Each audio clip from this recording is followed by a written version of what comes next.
நோவா கண்டத்தில் போர்வீரர்களின் ஆற்றல் என்பது மந்திரவாதிகளைப் போல சிக்கலானது அல்ல. அது அவர்களின் உடல் வலிமை மற்றும் அடிப்படை தனிம ஆற்றலை எலமெண்டல் எனர்ஜியை சார்ந்தது. ஒரு உயர்நிலை போர்வீரனை ஹை லெவல் வாரியரை அந்தஸ்திலும் வலிமையிலும் ஒரு உயர்நிலை மந்திரவாதியுடன் ஒப்பிட முடியாது. காரினின் தற்போதைய நிலைக்கு இது ஒரு சாதகமான விஷயம். அங்கு ஒரு உயர்நிலை மந்திரவாதி இருந்திருந்தால் காரினின் பனிமூட்ட மாயையை ஊடுருவி அவனை இந்நேரம் கண்டுபிடித்திருப்பார். ஆனால் அந்த போர்வீரனால் அதை செய்ய முடியாது. இருப்பினும் அந்த படையினரிடையே சில கீழ்நிலை மந்திரவாதிகளும் பூசாரிகளும் வீரர்களுக்கு துணையாக செயல்படுவதை காரின் கவனித்தான். காரினின் சந்தேகம், எதற்காக இவ்வளவு பெரிய படை? இந்த கடுங்குளிர் ஆர்க்டிக் பிரதேசத்தில் இவ்வளவு பெரிய படை நுழைந்திருப்பது காரினை சற்றே கவலை கொள்ளச் செய்தது. அவனது மூளை மிக வேகமாக வேலை செய்யத் தொடங்கியது. விலைமதிப்பற்ற தேடல். வெறும் மார்டனை பழிவாங்கவோ அல்லது அவனது வாரிசுகளை கொல்லவோ மஷியா டச்சி இவ்வளவு பெரிய தொகையை செலவழித்து இவ்வளவு சிறந்த வீரர்களை அனுப்ப வேண்டிய அவசியமில்லை. லாபக்கணக்கு. இந்த போர்ப்பயணத்திற்கு ஆகும் செலவு மார்டனை கொல்வதால் கிடைக்கும் லாபத்தை விட பல மடங்கு அதிகம். உண்மை, மஷியா டச்சி எதற்கோ ஆசைப்படுகிறது. மார்டனிடம் ஏதோ ஒரு பொக்கிஷம் இருந்திருக்கிறது. அதை அடைய அவர்கள் எந்த விலையையும் கொடுக்க தயாராக இருக்கிறார்கள். அந்த செங்கோல் காட்டும் மர்மமான ஈர்ப்பு மற்றும் தெற்கிலிருந்து வரும் பெரும் படை ஆகியவற்றுக்கிடையே உள்ள முடிச்சு அவிழத் தொடங்கிவிட்டது. காரின் ஒரு கால டிராகனாக தனது பயணத்தின் மிக முக்கியமான கட்டத்தை எட்டியிருக்கிறான். தற்போதைய சூழல் சுருக்கம். எதிரியின் பலம். மஷியா டச்சியின் 2000 வீரர்கள் கொண்ட படை மந்திர கவசங்கள் மற்றும் ஒரு உயர்நிலை போர்வீரனுடன் வடக்கை நோக்கி நகர்கிறது. காரினின் நிலை. 12 மீட்டர் நீளமுள்ள இளைய டிராகனாக இருந்தாலும் அவன் ஒரு கால டிராகன். தற்போது மறைந்திருந்து எதிரிகளை உளவு பார்த்து கொண்டிருக்கிறான். மர்மமான செங்கோல். காரினிடம் இருக்கும் அந்த சிவப்புச் சுடர் செங்கோல் வெறும் ஆயுதமல்ல, அது ஒரு பெரும் தேசத்தையே போருக்கு இழுக்கும் ஒரு சிக்னல் போன்றது. ஆசிரியரின் செய்தி மற்றும் காரினின் வளர்ச்சி. ஆசிரியர் குறிப்பிட்ட போது காரின் தற்போது மிகவும் எச்சரிக்கையாகவும் லாப நஷ்டங்களை கணக்கிடுபவனாகவும் இருக்கிறான். இது அவனது பலவீனமான ஆரம்ப கட்டம். ஆனால் இந்த அனுபவங்களும் சவால்களும் அவனுக்கு ஒரு உண்மை டிராகனின் கம்பீரத்தையும் அழிவற்ற ஒரு கால டிராகனின் தொலைநோக்கு பார்வையையும் வழங்கும். ஒரு உயிரினம் தான் பலவீனமாக இருக்கும்போது போடும் திட்டங்களே அது பலமடையும் போது அதன் அழிவாற்றலாக மாறுகிறது. காரின் அந்த சிவப்புச் சுடர் செங்கோலை பற்றிய சிந்தனைகளை சற்று தள்ளி வைத்தான். இப்போது அவனது முழு கவனமும் அந்த மனித படையின் மீது திரும்பியது. ஆர்க்டிக் பனிசமவெளி என்பது எல்லையே இல்லாத ஒரு பரந்த வெளி. அங்கே இந்த 2000 பேர் கொண்ட படை ஒரு சிறு எறும்பு கூட்டத்தைப் போலவே காட்சியளித்தது. மேகமூட்டத்திற்குள் மறைந்திருந்த காரின் அவர்களின் நகர்வுகளை கூர்ந்து கவனித்தான். அவர்கள் செல்லும் திசை, வேகம் மற்றும் இடைவேளைகளை கணக்கிட்டான். அதே சமயம் தனது உயரமான இடத்திலிருந்து சுற்றியுள்ள நிலப்பரப்புகளை ஆராய்ந்தான். மனிதர்கள் எந்த பாதையை தேர்ந்தெடுப்பார்கள் என்று அவன் கணித்தபோது அவனது முகம் கவலையில் ஆழ்ந்தது. தவிர்க்க முடியாத மோதல். காரினின் கணிப்பு சரியாக இருந்தால் அந்த படை நேராக ஓகர் வடிநிலத்தின் வழியாகத்தான் செல்ல வேண்டும். சவாலான நிலப்பரப்பு. சுற்றிலும் செங்குத்தான பனிமலைகளும் கடக்க முடியாத பள்ளத்தாக்குகளும் இருப்பதால் இந்த பெரும் படைக்கு ஓகர் வடிநிலம் ஒன்றே எளிய வழியாக தெரிகிறது. யூகாவின் நிலை. யூகா ஷாட்டர்ட் போன் மற்றும் அவனது பழங்குடியினர் இப்போதுதான் வேட்டையாடி திரும்பியிருக்கிறார்கள். அவர்கள் இந்த படையை எதிர்கொண்டால் அது ஒரு மிகப்பெரிய அழிவில் முடியும். காரினின் சொத்து. அந்த ஓகர்கள் இப்போது காரினின் விசுவாசமான வேலையாட்கள். அவர்களை இழப்பது என்பது காரினின் சாம்ராஜ்யத்திற்கு பெரும் பின்னடைவு. காரினின் கவலை இப்போது பன்மடங்கு அதிகரித்தது. அந்த படையிலிருந்த மந்திரவாதிகள் கண்களை மூடி ஏதோ ஒரு வலிமையான தீர்க்க தரிசன கண்டறியும் மந்திரத்தை பயன்படுத்தினர். அவர்கள் கண்களை திறந்தபோது அவர்களின் கண்கள் துல்லியமாக ஓகர் வடிநிலத்தை நோக்கி காட்டின. அவர்கள் மோர்டன் விட்டுச் சென்ற மந்திர துகள்களை பின்தொடர்கிறார்கள். இதே வேகத்தில் சென்றால் அவர்கள் காரினின் பனிச்சிகரத்து குகையை கண்டுபிடிப்பது உறுதி. ஏனென்றால் ஆமோஸையும் லில்லித்தையும் தூக்கிச் சென்ற ஓகர்கள் தங்களின் கால் தடங்களை மறைத்துக் கொள்ள தெரியாத அளவுக்கு வெள்ளந்தையானவர்கள். எதிரிகளின் அபார பலம். காரின் தன்னைத்தானே ஒருமுறை எடை போட்டு பார்த்தான். இந்த 2000 பேர் கொண்ட குழுவை ஒரு டிராகனால் மட்டும் வீழ்த்துவது என்பது கிட்டத்தட்ட சாத்தியமற்றது. அசாத்திய வீரர்கள். இந்த படையில் இருப்பவர்கள் சாதாரண மனிதர்கள் அல்ல. புலிகளையும் சிறுத்தைகளையும் வெறும் கைகளால் கிழிக்கும் வலிமை கொண்ட எக்ஸ்ட்ராடினரி ஃபைட்டர்ஸ். டிராகன் வேட்டை.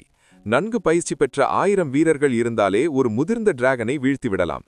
இங்கே 2000 பேர் இருக்கிறார்கள். வானத்தை தடுத்தல். வெள்ளை டிராகன் ஆல்தியா இந்நேரம் ஓடியிருப்பாள். டிராகன்களுக்கு பறக்கும் திறன் ஒரு பலம் என்றாலும் இந்த படையில் உள்ள மந்திரவாதிகள் விண்ணை முடக்கும் மந்திரங்கள் மூலம் டிராகனை தரையிறக்க வல்லவர்கள். காரினின் இக்கட்டான நிலை. காரின் ஒரு கால டிராகனாக இருந்தாலும் அவன் இன்னும் வளர்ச்சியடையாத ஒரு சிறுவன், ஜூவனைல். அவனது தற்போதைய மந்திர ஆற்றல் இவ்வளவு பெரிய படையை சிதறடிக்க போதுமானதல்ல. தரையிறக்கப்படும் அபாயம். அவன் தாழ்வு பறந்தால் மந்திரவாதிகள் அவனை தரைக்கு இழுத்து விடுவார்கள். தரையில் விழுந்தால் 2000 வீரர்களின் வாள்களுக்கு முன்னால் அவனது செதில்கள் நீண்ட நேரம் தாக்குப்பிடிக்காது. தடயங்கள். ஓகர்கள் விட்டுச் சென்ற தடயங்கள் நேராக அவனது குகையை நோக்கி நீள்கின்றன. அங்கே காரின் சேமித்து வைத்திருக்கும் பொக்கிஷங்களும் ஆமோஸும் லில்லித்தும் உள்ளனர். உயர்நிலை வீரன். அந்த 2 மீட்டர் உயரமுள்ள தலைவன் இன்னும் ஒரு பெரிய அச்சுறுத்தலாக இருக்கிறான். அவனது கவசம் மந்திர தாக்குதல்களை தாங்கும் வலிமை கொண்டது. காரின் தனது தற்போதைய நிலையை தீவிரமாக ஆய்வு செய்தான். அவனது வேகம் அசாத்தியமானது என்றாலும் மந்திரவாதிகள் வானத்தை முடக்கும் மந்திரத்தை பிரயோகித்தால் அவனது பறக்கும் திறன் பறிபோய்விடும். அருகில் முன்கூட்டியே ஏதேனும் மந்திரப் பொறிகள் வைக்கப்பட்டிருந்தால் ஒழிய காரினை சிறைப்பிடிப்பது கடினம். இருப்பினும் தனது சுதந்திரமான பறக்கும் திறன் இவ்வளவு எளிதாக கட்டுப்படுத்தப்படுவது அவனுக்கு மிகுந்த எரிச்சலை ஊட்டியது. இந்த ஆகாய முடக்க மந்திரங்களை முறியடிக்க நான் ஒரு வழியை கண்டுபிடிக்க வேண்டும். எதிர்காலத்தில் மந்திரங்களால் பாதிக்கப்படாத ஒரு தனித்துவமான பறக்கும் ஆற்றலை நான் பெறாவிட்டால் ஒவ்வொரு முறையும் நான் தயங்க வேண்டியிருக்கும் என்று காரின் தனக்குள் உறுதி பூண்டான். எதிரியின் பலவீனமும் காரினின் வாய்ப்பும். சுமார் அரை மணி நேரம் மேகங்களுக்குள் மறைந்திருந்து அந்த படையை உற்று நோக்கிய பிறகு காரின் மெதுவாக தனது குகையை நோக்கி திரும்பத் தொடங்கினான். அந்த படையின் பலம் மற்றும் பலவீனங்களை அவன் இப்போது துல்லியமாக கணித்துவிட்டான். பலவீனம், வேகம். ஒரு பெரிய படை ஒன்றாக பயணிக்கும்போது அந்த அணியில் இருக்கும் மிகவும் மெதுவான வீரரின் வேகத்தில்தான் ஒட்டுமொத்த படையும் நகர முடியும்.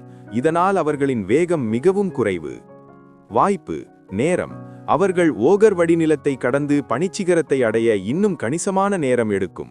இந்த இடைவெளி காரினுக்கு ஒரு வரப்பிரசாதம். பலமும் அச்சுறுத்தலும். அவர்கள் ஒருவரை ஒருவர் பாதுகாத்துக் கொள்வதால் பதுங்கியிருந்து தாக்குவது கடினம். காரினின் போர் வியூகம். காரின் தனது புதிய சாம்ராஜ்யத்தையும் கஷ்டப்பட்டு பிடித்த அடிமைகளையும் அத்தனை எளிதாக விட்டுக் கொடுக்க தயாராக இல்லை.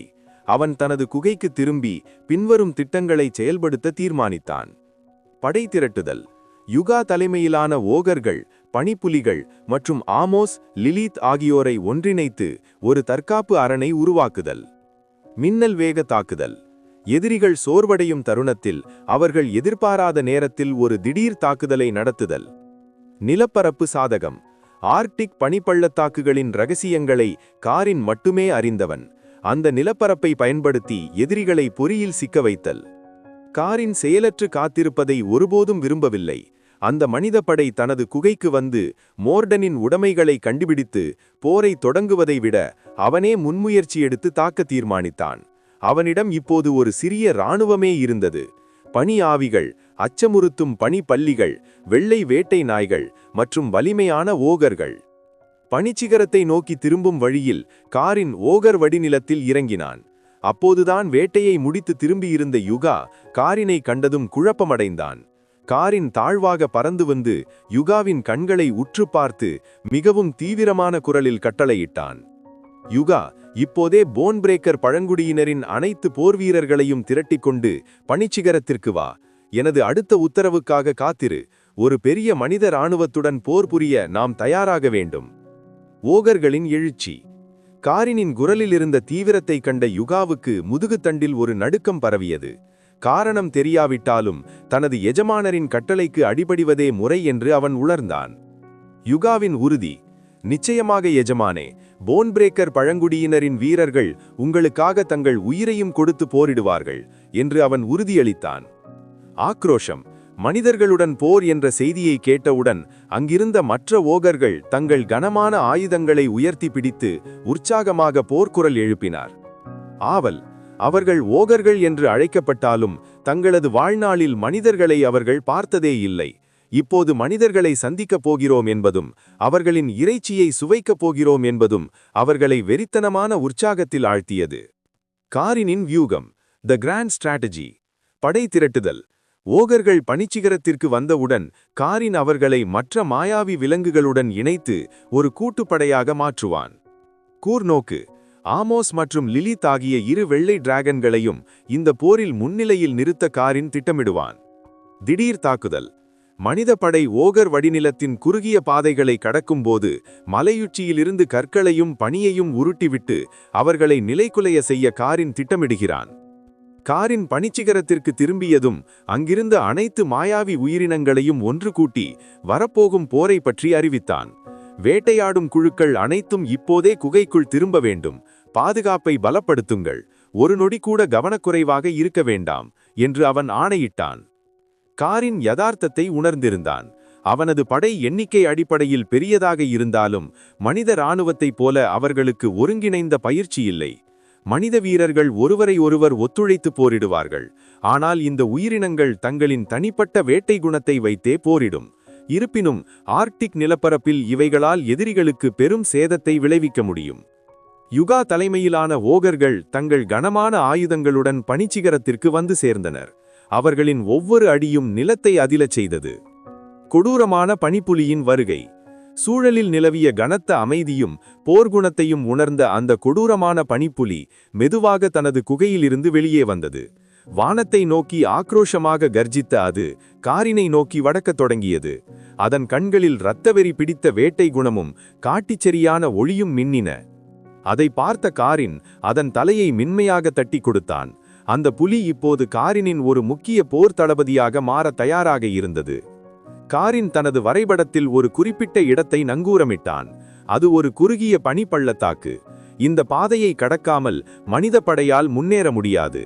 ஒரு கால டிராகனாக காரினின் மூளை இப்போது ஒரு கணினியைப் போல செயல்பட்டு ஆயிரக்கணக்கான போர்க்கள சூழ்நிலைகளை கணக்கிட்டது.